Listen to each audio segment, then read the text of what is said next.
台湾第一点。你现在吃的是网子哦。Oh my god！ 我好像在吃果酱。这就是落地的百香果，不妙不妙的。埔里这个地方就有一个6日限定版的早餐，都是观光客在吃。就这个，这不是一般的火腿吧？闻起来有一点像水果的小豆粒来汉哦。哇，好香哦！这里面有鱼骨吗？有啊。你告诉我们，等下把水放掉，我们可以放水来抓。可以耶，我们来放水抓抓看有没有鱼骨。有吗？这里，看，哎，这不小只哎。精品人人都爱，但最厉害的呢，不是那些高价的精品，而是有些人把自己生产的产品变成了精品。在埔里的农夫好像就有这项本事。你知道，当菜价在盛产期就会低落，但是在埔里这个道理好像是行不通的哦。他们怎么样维持住自己农作物的价值？今天我们就一起来看看。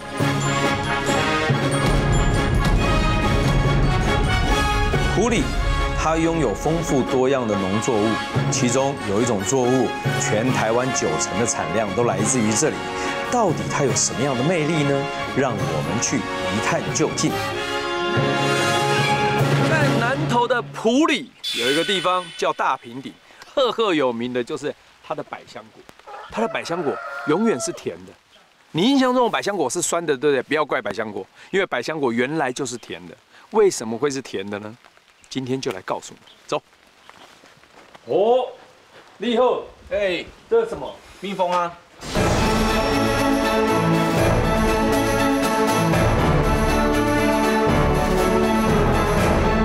百香果的授粉，它也是用花的方式，是吗？对，如果没有蜜蜂，我们是要人工去授粉。我们百香果的产期差不多在每年6月到12月，所以蜜蜂它也就在这一段时间帮忙。没有哦，7、8月的时候它才肯过来哦。蜜蜂的效率授粉的跟我们人真的是差太多了。我们蜜蜂超过10分钟啦，我们人的话差不多要半天。哦，对啊。我们这次想来知道的一个事情是，很多人都觉得，可能你要给它吃百香果的时候，对，他会觉得不要那个好酸。其实百香果是甜的。我们是可以让它有个方法，是可以让它甜到可以说几乎不酸。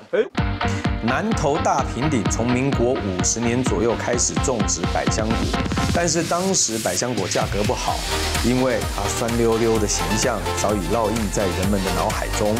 直到10年前，偶然的让一张网子救了百香果，从此咸鱼大翻身。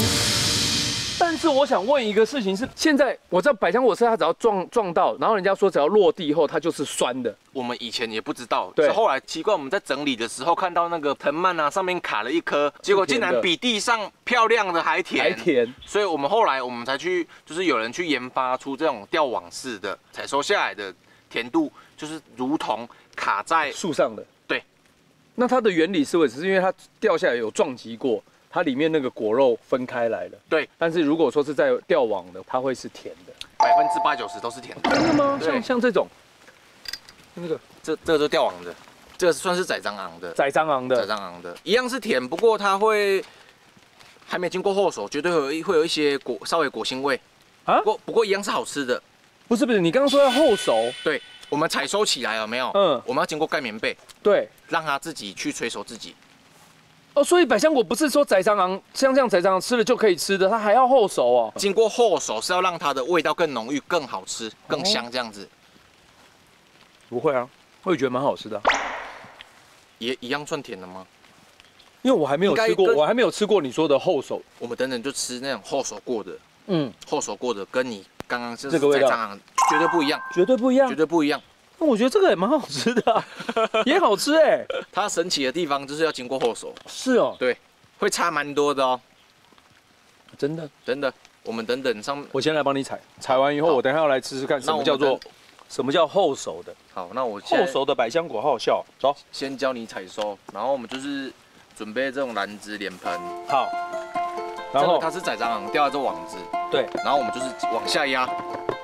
它就会集中起来，然后我们这样一抖，很有趣的。对，这样一抖。哦，然后再丢回你的网子。对，然后我们再倒回我们的篮子。像这样子。对，这样对。对。那我如果在里面这样抠，还是说我这样丢到里面，你看它还是会抠这样撞到，它不会就酸掉了吗？不会。你只要不是这样子，整个掉到地上。你如果是经过这样子，因为我现在是在模拟说这个网子没有掉到的地方，像这一颗以后红，它就像刚刚这样咚的这个掉下来，咚，它绝对会产生酸气。对啊，我们一般在采收那种稍微轻轻的那种碰撞，其实是 OK 是没关系的。我们以前没有这网的时候，我们是全部都是弯腰这样一颗一颗剪。结果捡起来还是酸的，还是酸的啊，一样每颗都很漂亮，不过捡起来都是酸的。对，像我们在台湾大家都知道说，怎样大平顶对的百香果是出名的好吃，对，但是为什么？它就是你难道像大家如果都知道说用这种吊网的方式种植，基本上它下来的百香果都应该要是好吃的才对啊？对你讲到重点，因为大平顶它所在地，我们的地势这边的地势海拔差不多在600至700左右，它的日夜温差这边算是很大的。对，加上它这个地形，你自己看，它这个都是在山坡上面，排水系统都是相当好的。那所以大平顶这边种出来的百香果，它的甜度都相当高。对，所以这个就是我们大平顶这边种植的优势。这边的是什么后熟的？你知道现在你这样盖住的，我光站在旁边，我一直闻到，我感觉身上就是喷了百香果的香水，真的，这真的很香哎，一直很香哎。来看一下，看啊，为什么要盖棉被？温度，它自己会产生一些催熟自己的一些气体，然后百香果它就会变红，就会变得比较红这样子。哇，跟刚刚那个好像有点，香气就差很多，对不对？这可以吃吗？可以，这个是网子的哦，我剥一个给你看。嘿。你打开它是，这个是这样，然后你看它不会整坨掉下来，你吃看看它这个味道，没有这样吃过，还不知道怎么剥。最本土的吃法就是直接连果壳这样吃，然后你不要咬，直接吞。哦，小甜啊！哎，超甜哎！百香果原来它就是甜的，它是因为摔到了以后才会是酸的，但是基本上卖水果人都不会让你摇了。Oh my god！ 我好像在吃果酱，太甜了，哦，太甜了。你现在吃的是网子的哦，现在马上要落地的，来，它会有落地的来。这个是落地的。等下你先摇摇看，你不是让我摇吗？来，你摇看，就摇。这个是没有落地的，这是网子的。你有没有觉得小球在撞？哦，差蛮多的。这里面是有钢珠是不是？就是有那个手感。这里面是有钢珠哦，打开来看一下。哇，打开了，落地的时候看来就不妙的。对，这就是落地的百香果。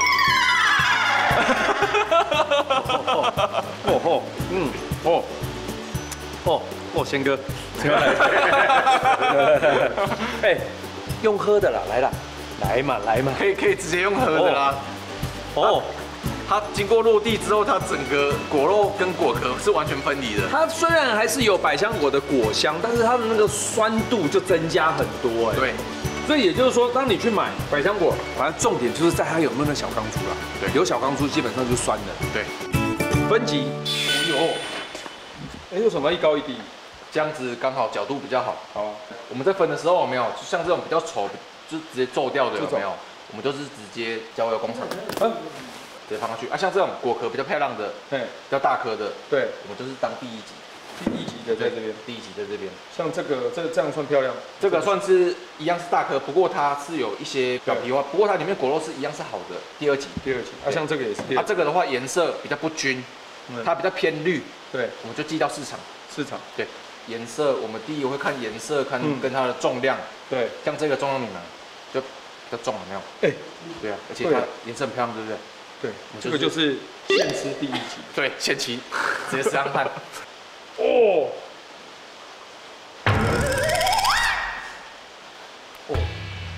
甜呢，果汁。哇，那我们就我觉得我真的很不适合做这个工作。怎么说？我会一直吃，因为你看到漂亮就是直接吃，对不对？对啊，如果我是百香果农的话，我家的百香果一定销不到市场去，因为一半都自己吃完。然后你看我现在也只会挑，就是这个叫做要给工厂。对，像这种薄皮，这个是可以的，这个可以吃，这个可以吃啊。不过这个的话，没有，它是等于是比较熟的，我比较也不会看了啊。哦，但是它是要送哪里？工厂，因为这个它也没有坏掉。它如果你是找到那种比较快烂掉的这种有没有？对，像这种真的是有的熟到快烂掉，这个的话我们就是另外放，这个连工厂就是不要下去。哈，对，这个。但这个看起来，如果说以我挑水果的标准，这看起来会好吃哎。其实这个好吃，对不对？百香果就是要这样才好吃嘛，对不对？对，就说嘛。哇，这个百香果味才浓啊！这真是浓郁的百香果味，哇！现在果肉，哎，其实很多要加工厂的果肉都是这样。哦，真的哦，真的啊。但是这个看起来就很好吃哎。来试一口，试一口，看跟刚刚这漂亮的有没有差别？这比较浓，比较熟，对不对？浓郁感多很多很多。这个已经不能再放了，因为我们今天到客人手上还要再1-2天时间。对，这种的话我们就是不给寄给客人，因为你寄到那边早就已经烂掉了。对啊，因为这边已经太熟了，所以我们就是直接打掉了。就是对品质的要求十分严谨，分级的条件严苛，所以交到客人手上的百香果才会是粒粒皆精品，颗颗都香甜。而且姐姐还研发出多种百香果料理哦。哇塞！我要从哪一个开始？啊，这个是优格。对，我们的百香果焗肉跟百香果法式软糖。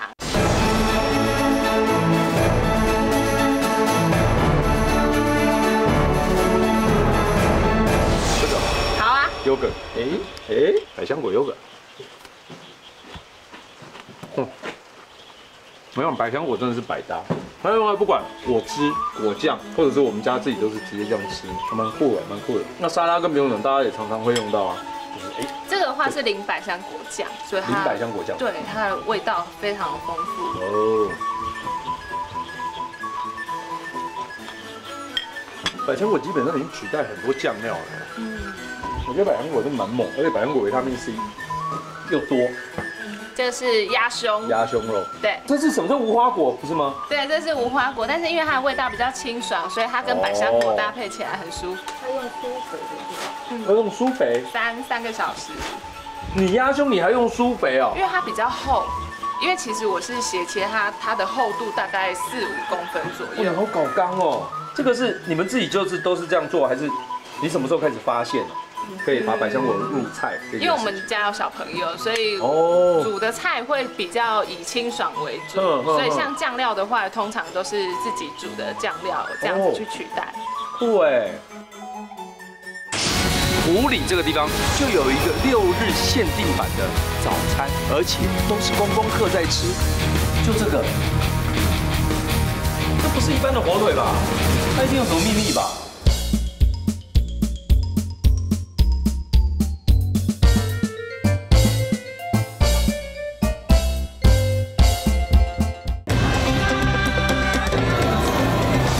台湾第一点，因为它的层次就会很丰富，所以它吃起来就酸甜这样子。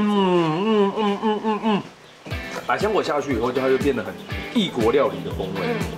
哇，很适合。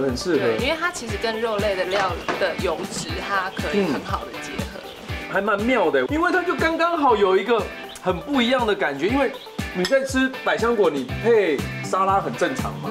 你配优格，大家也会想得到，但是你要配鸭胸上去，它就突然间多了一种高级的感觉，哇！因为一般人对百香果会觉得它可能是甜点，或者是甜的料理，或者是果汁，但是它其实跟肉类有油脂的，就是很搭的。好吃，谢谢，我们今天就这样子了解到了百香果的一生。不得不说，百香果的魅力真的无法挡。而大平顶因为天时地利加上农夫的用心管理，才能成为台湾百香果栽种品质最佳的专业生产区。别忘了，每年的6月一直到12月底，都可以享受百香果的甜蜜滋味哦。一日之计在于晨。听说埔里这个地方就有一个6日限定版的早餐，而且都是观光客在吃。我们来看看它有什么神秘的面纱。Go！ 埔里镇在台湾的地理中心，是许多来往清境合欢山的游客必定会经过的城镇。而镇上有一间早餐店，竟然是很多外地游客专程来吃它的早餐，到底有多厉害？吃了就知道。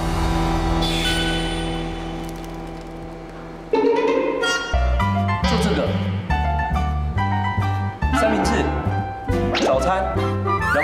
观光客在吃，它一定有什么秘密吧？先来试试看，观光客都会来吃，而且只有6日才卖，平常不卖。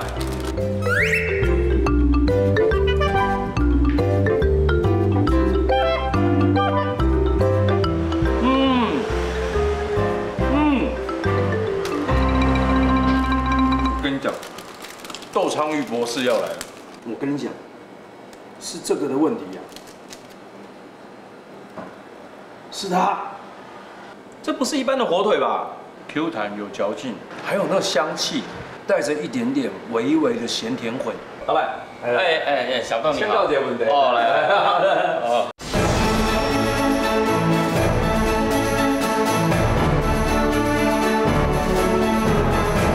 你是做火腿还是卖渣的？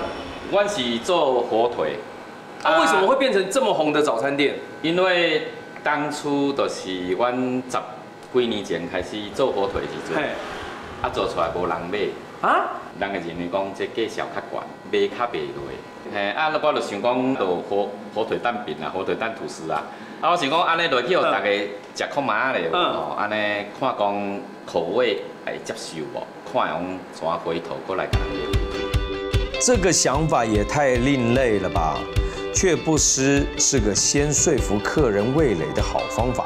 老板说，他的火腿直接切开就可以现吃，搭配红酒当小菜，或是炒菜炒饭都是绝配百搭。也难怪每到开店日，客人就络绎不绝的来光顾。现在就去揭晓这好吃火腿的秘密吧。后腿肉，这两片贴边肉，就敢若咱尻川这两块啊。伊这做起来吼会透弹性，袂叉叉。主要就是讲伊这有一步，就是讲伊这有筋。对。甲这所以阮就是爱甲伊收，因为你看咱这有一个小菜，伊咱火腿不爱打起来。其实这些肉品，您就是在测试的时候，您大概花了多久的时间试出来？试差不多要半年才成型。真的。还有调整口味，差不多1年。而且咱这肉是每天早上我若要做的进前是温体猪肉哦，台湾猪啦，一定是咱台湾猪肉。咱台湾的猪肉吼，实在有够好食，改良有够好的，拢免用瘦肉精里面咱拢靠改良的，所以讲它比例很好。对，而且真正是世界第一名。我们台湾猪就是有一个优势，就是讲咱的猪仔的料肉香会比较香，它不会很所以讲，有的人就会较爱食咱台湾的猪肉。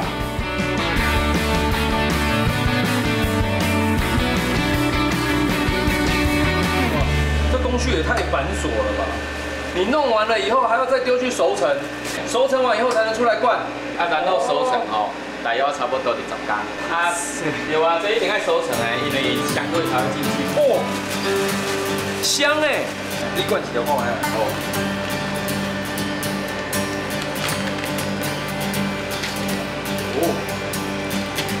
你等下这个手来干为什么它这边会有这个？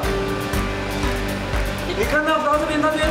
哦，你讲这哦，这是我毛细孔特别定做的哦。嘿，安尼时阵，咱咧灌的时阵吼，这会把空气排出来。哦。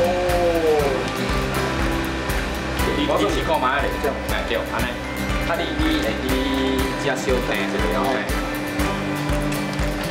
这小甜一个，伊要较扎实可以。对，伊空气个，像这样，安尼，我紧摘一个，我紧，安尼会使哩啊？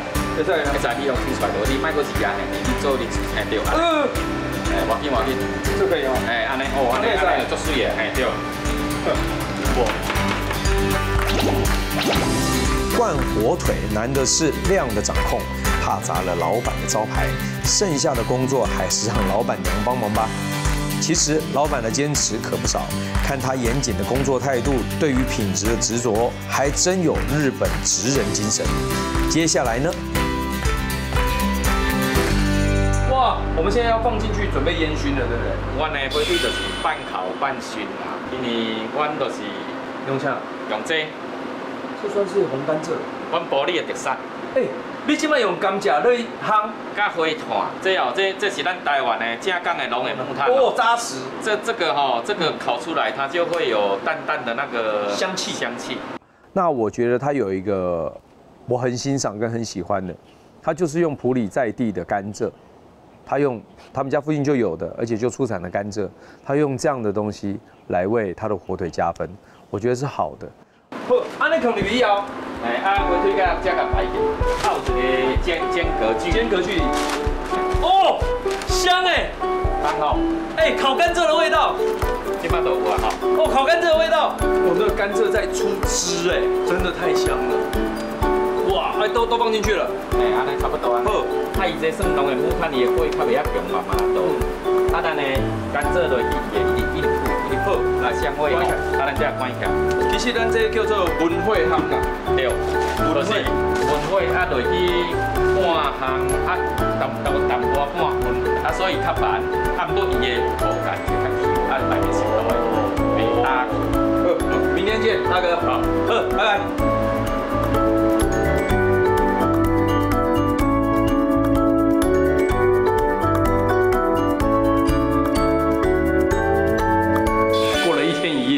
火腿也应该要好了吧？这香火腿，我发现这一天一夜，它再继续熏下去，可能都直接吃甘蔗汁了。我来去找老板，好吧？啊，等得越久，东西越厉害。大哥，加快看，你的这个火腿都要等到一天一夜哦。那现在这样可以吗？谢啦，谢啊！开来看卖啊，开来看卖。哦，今晚咱甲出炉，好。哦，香哦，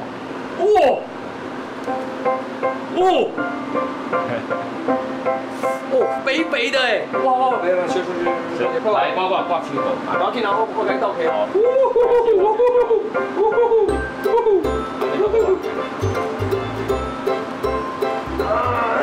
对哦。哇塞，原来熏火腿是这样熏的哦。那这样子，它这熏起来了以后有没有？它的这些肉啊，就会像我们那样切出来一片一片的，伊袂散开呢吼。伊袂散开。那这厉害。因为伊这新鲜的肉吼，咱就会敲，它会有粘性，伊会甲粘起来。光我刚手这样去拿它这个膜有没有？拿起来的感觉，那闻起来就是已经是火腿味了。哇，大哥，你无倒我沙来，咱切一块来吃看下。因为咱拄啊烘好的时候，搁小切落迄个味吼，搁无够香。哈？所以你的茭白水是用泉水灌溉的茭白水，这里面有鱼骨。有啊。可以耶，我们来放水抓抓看有没有鱼骨。有吗？这里看。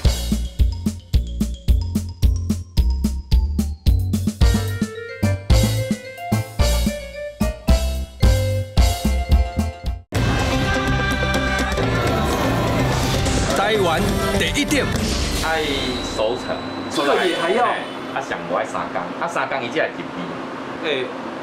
这火腿怎么搞缸啊？这个我觉得这是我没想到的，要不然我们一般熏东西，熏那个小鸡翅、小鸡腿，我熏一熏马上就可以吃了，熏鱼我也马上就可以吃了。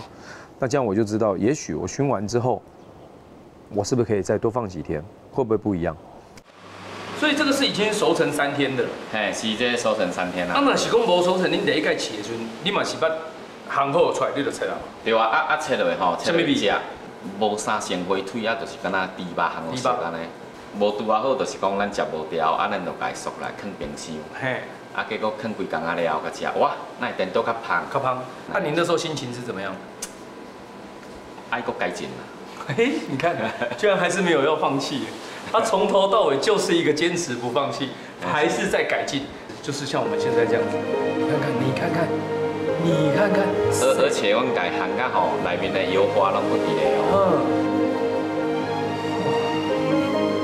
闻起来有一点像水果的感觉。小豆你来烘吼，拢会木炭吼，阮是真正用台湾的拢会木炭味。对。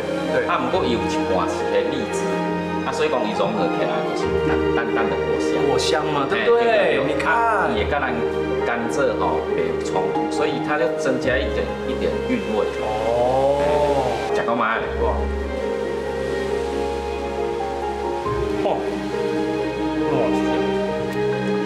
我只能说幸福。谢谢。它是一个幸福的味道难难怪你这个三明治会让这么多人直接就是外地客直接就来，然后这里只有卖6日。只有吃过老板的手工火腿，才会知道原来真正的火腿是这么好吃的滋味。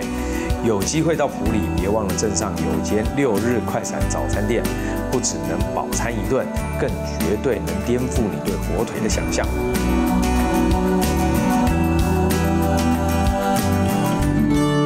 埔里的水质好呢，是大家公认的。而埔里的水质能够孕育出非常好的茭白笋，在茭白笋田里面的水生动植物有益虫跟害虫。我们今天来埔里就要去找茭白笋田里的益虫跟害虫。Go， 龙哥，龙哥，你好，欢迎。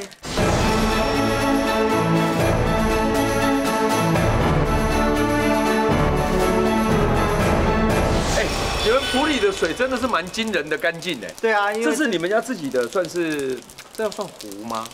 自己挖的小池塘。那水怎么来呢？自己冒出来的啊？一年四季都是23度，因为我们当初在种茭白笋，那里面就有泉水。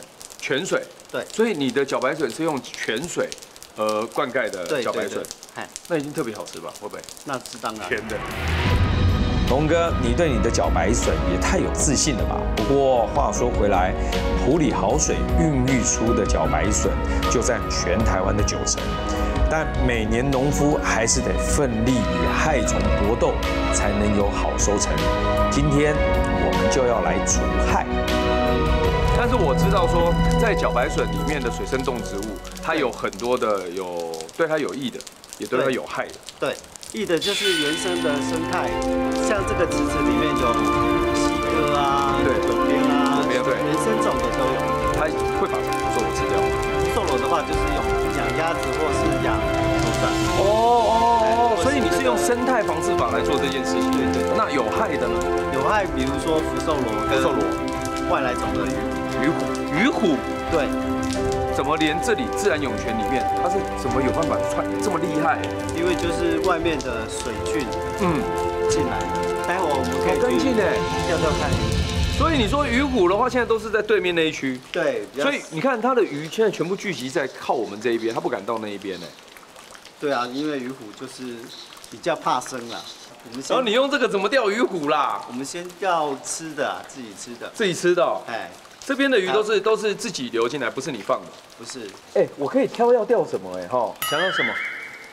来，珍珠石斑是不是？来，气孔来，放我珍珠石斑。草鱼走开，珍珠石斑在这。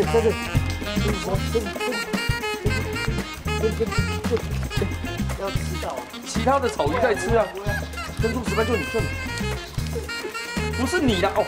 哎，我第一次钓鱼钓到要闪鱼的哎。以前一直在钓鱼都钓不到，这一次是钓鱼钓到要闪哎！你有看到吗？你有看到吗？他直接给你这样，嘿嘘的，哎，有钩子跑掉哎！你有看到吗？太扯了吧！钓到！哎，对，破钩，怎么样？这个好，要怎么样？你知道吗？要把钩子埋起来。石斑来就好，其他不要来哦。石斑来就好，就走。丢啊，走。哎，不是你好吗？我没有要钓你。哎，我发现呢，台湾第一等实在。你们让我的钓鱼经验就是完全丰富起来，有让我钓不到鱼的，然后有让我就是说要挑鱼钓的，然后有让我就不用鱼钩钓的，好，下次我可不可以用标鱼的？哎，太夸张了吧！太夸张了吧！我才钓到它一次而已哎！你现在饵丢下去，所有鱼是不要跑，全部散开来哎！因为大只的比较聪明，可以钓大。天哪！哦，又是台湾雕，又是台湾雕。哦，怎么又是台湾雕啊？哎，我刚那钩子这样放下去，我第一次是看到，一般都是相反嘛，就是你有钩子，你有鱼饵下去的时候，所有的鱼是往鱼饵冲，对不对？这边不是哦，这边是，你把鱼饵丢下去，所有鱼是鱼全部散掉，不要，太夸张。所以有这次的实验可以证实一件事情，鱼的记忆力不止7秒。小白笋田里面也有鱼虎啦。小白笋田里面也有鱼虎。对啊。好啊，那我们等一下来去小白笋田里面找找看。小白笋田就可以放干水，把水放干，用捞的就捞鱼虎。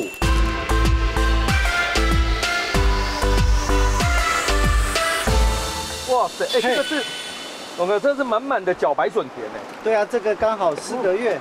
几个月？4个月可以采收了。4个月可以采收的。哎，它下面不是泥耶，这样看起来感觉以往都是茭白笋长在泥里面，你会很泥泞的感觉。对，就拔不起来。那这可以随便砍的吧？不行，这里面有鱼。有啊。你用什么？你要把水放掉。可以放水来抓。可以耶，我们来放水抓抓看有没有鱼。有吗？哎，这里，哎，不小只哎。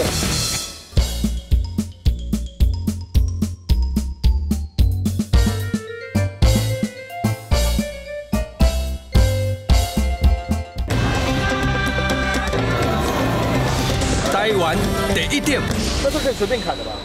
不行，当然不行啊。那为什么？要好的才能采收。比如说，怎么样叫好的？一般我们是看它的这个，它有收起来，就类似三角形这样子。对，才好。像这个没有收，对，这个有收，这个就可以吗？哎，就直接从下面割嘛，对不对？割下面一点哦。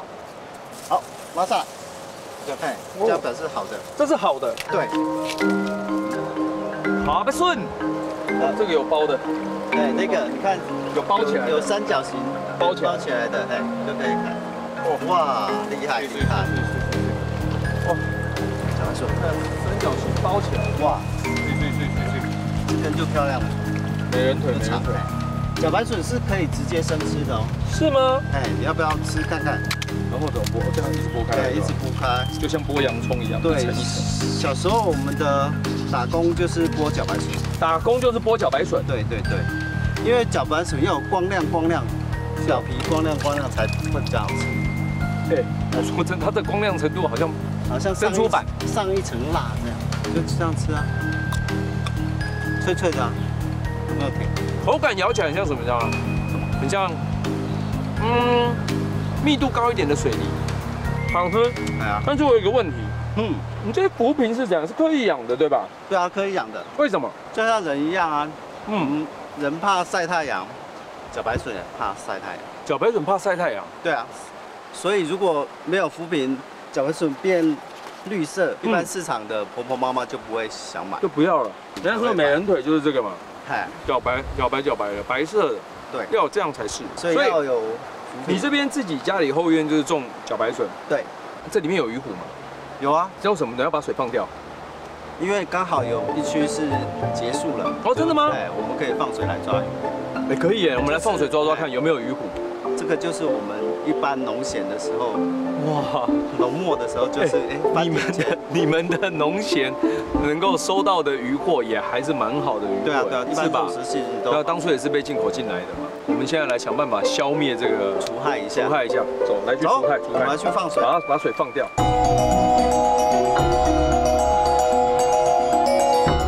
这个地名叫宫田沟，哎，水太干净了吧？所以这边是你用来灌溉的富裕区，然后水源也就直接灌溉到你的茭白笋田里面去。你这边水深里面还有什么？反正几乎所有的淡水鱼种都有。哎，哇塞！来，我们先找找看河蚌在哪。这个是吗？那个是这个哎。哎呀，你捡起来。哎，这个就是河蚌。你们是这样？这个是采集来吃的哦。目前还没有啊，因为目前正在繁殖。你看这边有开口。哦，大家看到哦。哎，现在河蚌真的都太小了啦，还在富裕当中啊。对啊，以前的河蚌很大一个哎，我有看过这么大的河蚌哎。对啊，你看有没有？这个还算大，但它还可以再大，对不对？对。然后它的这边就很漂亮，你看，它会出现一个叫银色圆圆的，对不对？很酷吧？你看。一般的农夫总会用尽土地耕作，但龙哥却希望能用好的生态，让有益的生物富裕繁衍，希望土地能够生生不息。在生态池中，不只有动物，还有我没看过的植物哦。西洋菜有听过？西洋菜是什么？一种水生蔬菜。蔬菜，这个就是西洋菜。西洋菜一定要生长在活水。我可以拔吗？可以啊。它是用在哪边？对，在日本的牛排旁边都会放生菜。它真的蛮特别的。你可以生吃，水果香味，确定呢？对。我怎么都在生吃啊？因为这边是自然生态区，生吃，它会有一点苦的哦。非常。很像什么，你知道吗？没有苦味，很像芝麻叶。这个拿来你就把它当成芝麻叶的用法，我觉得会蛮不错。它基本上一样，不错哈。自己家里后院随便采点菜就可以吃的感觉，真的不错。我们来去看你的茭白笋田。好 ，Let's go。在放水之前呢，我们都会先抓虾子。你说放水之前我们要先抓虾？对。怎么抓？就是放虾笼啊。这有虾笼因为放完水，虾子就跑不出来。哦。是泉水，所以你看那个。水草长得好漂亮哦。你看这，在这里。这个茭白笋田，我走下去的时候，我觉得不太像是一个茭白笋田，它好像是一个比较放大的水族缸，只是它种的茭白笋是能吃的，是有经济价值。其实啊，这个有时候也不要小看这种放虾笼的概念，生态弄好也是整个大环境，不止在一个小小的，这个比较多，把这样的观念丢到一个大环境里面，其实就会比较好。蛮多的虾虎，一个泉水池，看可以养水草、养虾、养鱼，还可以养那个叫什么？种这个叫做茭白笋，很漂亮这还有一个，其实生态好，生物自然就来了。刚好我看到鱼水放完鱼就会出来。这只蛮大的哪一个？虾子。这区好多哦。而且这只还爬到一半而已。哇，这只。这过山虾嘞，是泰国虾吧？是长臂虾。长臂虾。原生种的长臂虾。长臂虾啦。长臂虾。长。哇塞，这就农忙时候的。农闲的时候的娱乐，因为我们小时候就是这样玩上来的，因为农业喷药过多啊，我跟你讲，所以都这样子，所以就其实有的时候一些原生种就不见了。对啊，你如果把环境都顾好了，基本上你用不到药他们自己在里面就会形成一个食物链，生态平衡。对啊，它会有一个生态的平衡。好多，来，把它拿上去洗一洗，弄一弄。好。给。所以我们现在要放水。那你拿这个是要干嘛？就让鱼不要跑出去啊。所以这里面会有？当然啊。哎呦。会很大吗？我们的这样啦。这样算大的大的可以吃啦，可以吃的程度啦。好啊。太小的它就跑掉了。对啊，来放水。好，小心喽。这怎么放？木板拿起来就好。拿起来啊？对啊。先把那个挡住吗？先一次不要放那么大。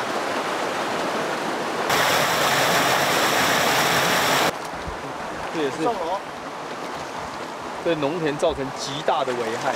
剪完以后要干嘛？踏碎给鸭子吃。真的等一下踏过去把它踏一下。如果鸭子吃的会是双蛋黄。真的吗？对，营养太丰盛就会双蛋黄。这么猛？放这么一大池水，总要花点时间。跟着龙哥把捡来的福寿螺拿去喂鸭子，果然鸭子一看到福寿螺就马上冲向前猛嗑，这样的循环也不错。喂完鸭子就换我来品尝茭白笋了。湖里的水加上用生态养殖的方式种出来的茭白笋，对，哇，这个都有检验过的。所以来试试看。一般最简单的方式就是用水煮。哎呦，这样很甜吧？哇，甘甜。茭白笋一般要有一点成熟才有茭白笋味道。哦，太嫩白没有茭白笋味道，真的。哎，所以这边的水是你多久会放掉一次？放掉，它都自然一直说一直流啊。你是要下去抓东西的时候才把它放掉？对啊，就是收割完了，对，才会放水。放水的时间已经经过半个小时，当表土渐渐露出水面上，所有的生物也开始无所遁形。是时候去田里面找龙哥，开始我们今天最重要的抓害虫任务啦！龙哥，有吗？有看到吗？哎，这是石斑吧？啊，这石斑呢？对啊，也有珍珠，也是珍珠石斑，也是外来种哦。珍珠石斑也是外来种？对。哇，它也是肉食啊！哎，这里！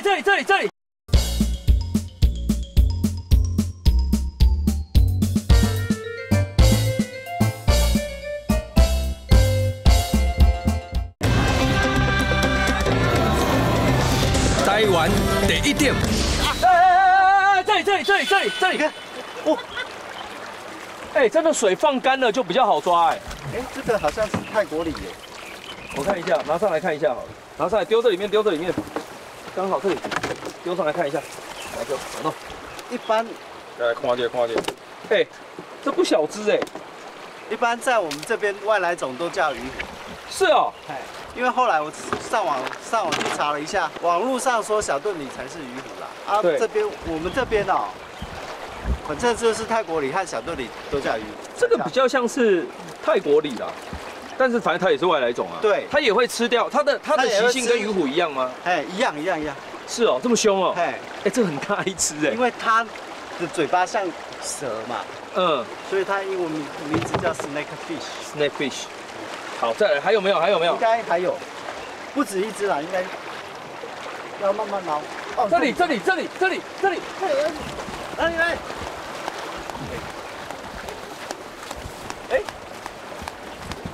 它不见了啦！有吗？没去啊呢？你刚说哪边还有？你那边哪边还有？有啊，我捞到一只了。你又捞到一只？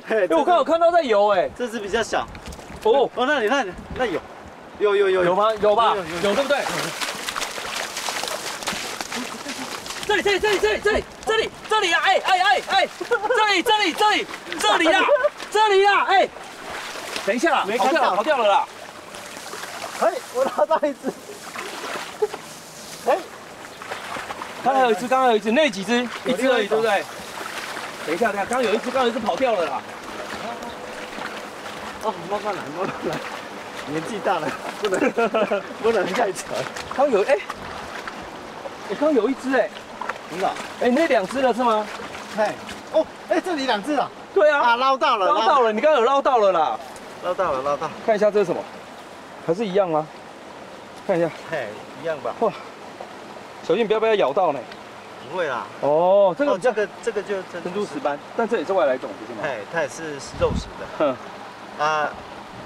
也很好吃。肉食的，也很好吃。对啊，这就是我们说的泰国鲤。可是我们同它壳好硬哦。哪里？你不要被它咬到会不会被它咬到？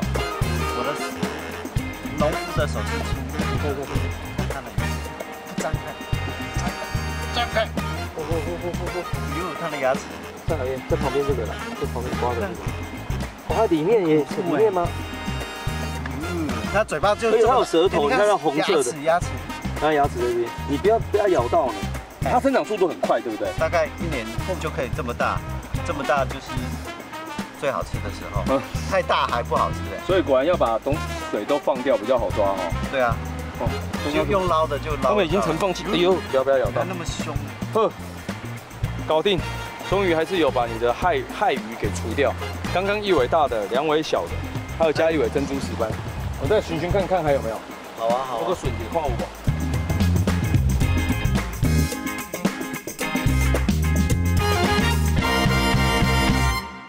其实有时候想一想，就龙哥他用这种自然生态养殖法、防治法的方式下去种植，第一个把环境顾好了。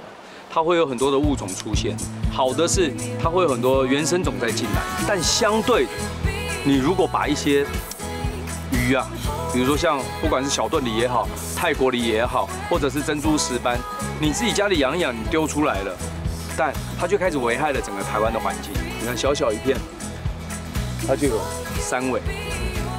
那你想，如果是一个大的呢，像日月潭那样，它里面已经鱼满为患。